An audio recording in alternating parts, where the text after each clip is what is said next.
শুধু বলবা, ঢাকনাটা অল্প একটু উঠায়া শুধু বাড়তে বলবা। পাতিলের দিকে তাকানো নিষেধ, পাতিলের দিকে তাকানো যাবে না। আল্লাহ নবী যেমন করে বলেছেন বিসমিল্লাহ বলে বাড়া শুরু করেছে। জোহরের সময় খাওয়া শুরু হয়েছে, জোহর থেকে খেতে খেতে আসর হয়ে গেছে। আল্লাহ নবী ডাক দিলেন, জাবের কি অবস্থা? সব মেহমানগুলো খেয়েছে নাকি? জাবের রাদিয়াল্লাহু তাআলা আনহু বলেন, আল্লাহু রাব্বিল কাবা, ওগো নবী, আসমানের মালিক জমিনের মালিক রবের কাবার মালিকের কসম, একজন মেহমানও বাকি নাই, সবাই পেট পুরে খেয়েছে। আল্লাহ নবী বলে, এবার আমার জন্য খাবার আনো। আল্লাহ নবী 3000 সাহাবীকে খাওয়ায়া এবার নবীজি নিজে খাইতেছেন। আল্লাহু আকবার। অথচ নবীজি 3 দিন পর্যন্ত কিছু খায় নাই।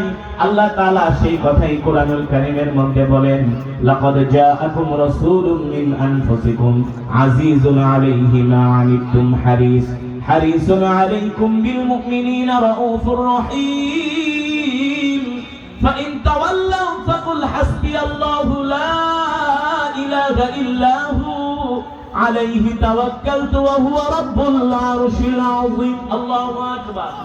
আল্লাহ তাআলা বলতেছেন, এ দুনিয়ার মানুষ, আমি আল্লাহ তোমাদের মধ্য থেকে তোমাদের জন্য এমন একজন নবী পাঠিয়েছি, যেই নবী কিনা তার জীবনের চেয়েও তোমাদেরকে ভালোবাসে। ঠিক কিনা বলেন? যেই নবী কিনা তার পরিবারের চেয়েও তোমাদেরকে ভালোবাসে, যেই নবী কিনা তার সন্তানের চেয়েও তোমাদেরকে ভালোবাসে। আল্লাহর নবী আগে নিজে খায় নাই, আগে সব সাহাবীদেরকে খাওয়াইয়েছেন। এবার আল্লাহর নবী নিজে খাচ্ছেন। নিজে খাওয়ার পরে ডাক দিলেন, জাবের, তোমরা কি খেয়েছো? জাবের রাদিয়াল্লাহু তাআলা আনহু বলে, ওগো আল্লাহর নবী, খাবো তো দূরের কথা, টেনশনেই তো বাঁচি না, কিভাবে 3000 মানুষকে খাওয়াবো? আল্লাহর নবী বললেন, যাও যাও, পাতিলের ঢাকনা উঠানো যাবে না, আগে তুমি খাও, তোমার স্ত্রীকে খাওয়াও। জাবের রাদিয়াল্লাহু তাআলা আনহু নিজেও খেলেন, তার স্ত্রীকেও খাওয়ালেন।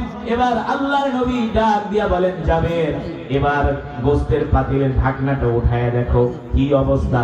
জাবের রাদিয়াল্লাহু তাআলা আনহু বলেন, ফিদাকা বি উম্মি ইয়া রাসূলুল্লাহ, ওগো নবীজি, আপনার জন্য আমার মা বাবা কুরবান হয়ে যায়, আপনার জন্য আমি কুরবান হয়ে যাই। আপনি বরকতের নবী, আপনি রহমতের নবী, পাতিলের মধ্যে যেমন গোশত তেমন আছে, এক ফোঁটাও কমে না। আল্লাহু আকবার। যেমন রুটি তেমন আছে, এক ফোঁটাও কমে নাই, এক টুকরাও কমে নাই। আল্লাহর নবী 3000 সাহাবীকে ছোট একটা বকরির বাচ্চা দিয়া 3000 সাহাবীকে মেহমানদারি করালেন। ঠিক কিনা বলেন? বরকত দিয়েছেন কে? আরো জোরে বলেন কে? আল্লাহর নবী এক পেয়ালা দুধ আসহাবে সুফফা 400 সাহাবীকে খাওয়াইছেন। এক পেয়ালা দুধ, লাস্টে যার কাছে দুধের পেয়ালা নিয়ে গিয়েছে, খাওয়ার পরে আল্লাহ নবী ডাক দিয়ে বলে, আলী, দেখো তো দুধের কি অবস্থা। আলী রাদিয়াল্লাহু তাআলা আনহু বলে, ও আল্লাহর নবী, যেমন দুধ তেমন আছে, এক ফোঁটাও কমে না। আমরা সেই বিশ্ব নবীর উম্মত, আমরা সেই বরকতের নবীর উম্মত। ঠিক কিনা বলেন? আজকে দুঃখের সাথে বলতে হয়, সেই নবীর আদর্শ, সেই নবীর আখলাক, সেই নবীর চরিত্র আজকে আমাদের মাঝে নাই। ঠিক কিনা বলেন? আমাদের দেশের যারা নেতৃত্ব দেয় তাদের মাঝেও নাই।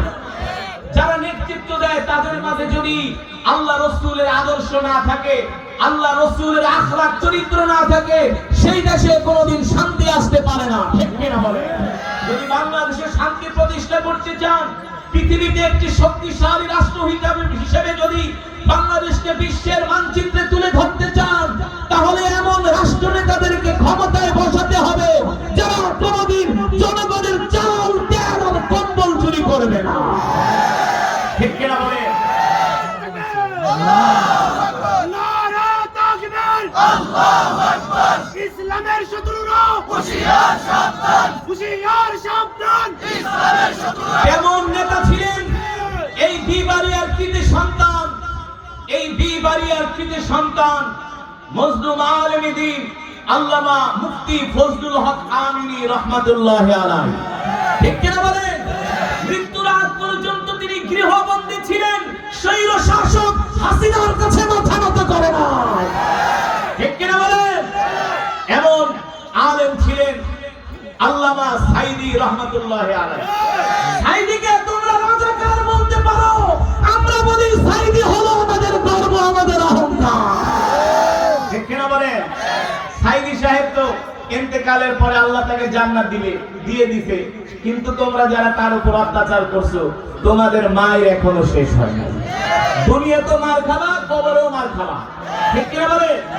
এই কারণে বিবাড়িয়ার মুসলমানদেরকে বলতে চাই, এমন সমাজের মানুষদেরকে আমাদেরকে নেতা হিসাবে নির্বাচিত করতে হবে, যাদের আখলাক, যাদের চরিত্র, যাদের কমিটমেন্ট ঠিক আছে, যারা ইসলামের উপরে, দ্বীনের উপরে অটল অবিচল, এমন নেতাদেরকে ক্ষমতায় বসাতে হবে, ঠিক কিনা বলেন?